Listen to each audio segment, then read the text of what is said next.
आज के वीडियो में बहुजीनी वंशागति अर्थात पॉलीजेनिक इनहेरिटेंस को समझाएंगे। तो पूरी जानकारी के लिए मेरा पूरा वीडियो लास्ट तक देखिए और यदि अभी तक हमारे चैनल को सब्सक्राइब ना किया हो तो सब्सक्राइब जरूर कर लीजिए। चलिए सबसे पहले इसकी परिभाषा को समझा देते हैं।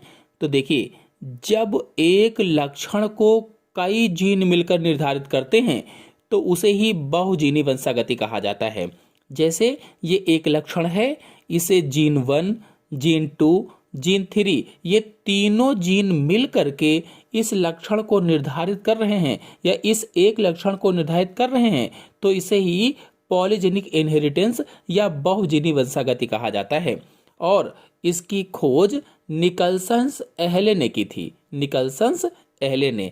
तो हम कह सकते हैं कि जब बहुत सारे जीन मिलकर एक लक्षण का नियंत्रण करते हैं या एक लक्षण को कंट्रोल करते हैं तो उसे ही बहुजीनी वंशागति कहते हैं। यानी inheritance of character in which one character is controlled by many jeans.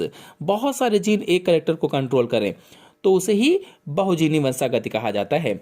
जैसे मानव की लंबाई है, ये एक लक्षण है लंबाई, और ये जो लंबाई है ये सबसे अधिक भी लंबे होंगे, सबसे कम भी लंबे होंगे और उसके बीच में भी कुछ लंबे होंगे।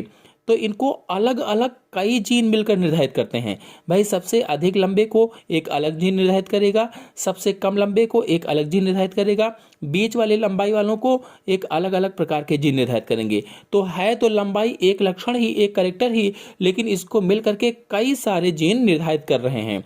तो इसीलिए कहा गया है कि ऐसे लक्षणों की वंशागति जिनका नियंत्रण अनेक जीन के द्वारा होता है उसे ही बहुजीनी वंशागति कहा जाता है।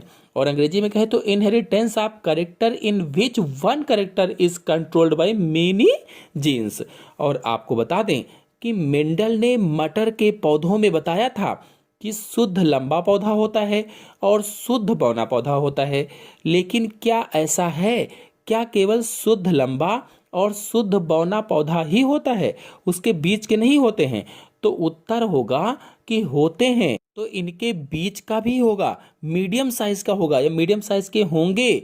तो जिस चीज को मेंडल के नियम नहीं सिद्ध कर पाए उसे पॉलीजेनिक इनहेरिटेंस अथवा बहुजीनी वंशागति सिद्ध करती है।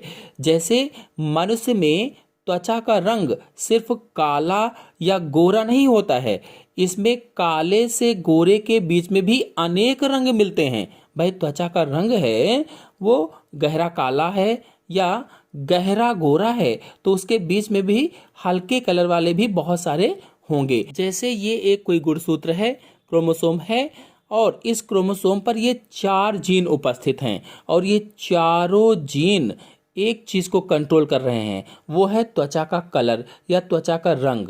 4 जीन मिलकर के त्वचा के रंग के लक्षण को कंट्रोल कर रहे हैं, यानी गहरा काला, गहरा गोरा और उसके बीच के जो लक्षण हैं उन सबको कंट्रोल कर रहे हैं। तो इस तरह से ये बहुजीनी वंशागति हुई, यानी कई सारे जीन मिलकर के केवल त्वचा के रंग को ही कंट्रोल कर रहे हैं।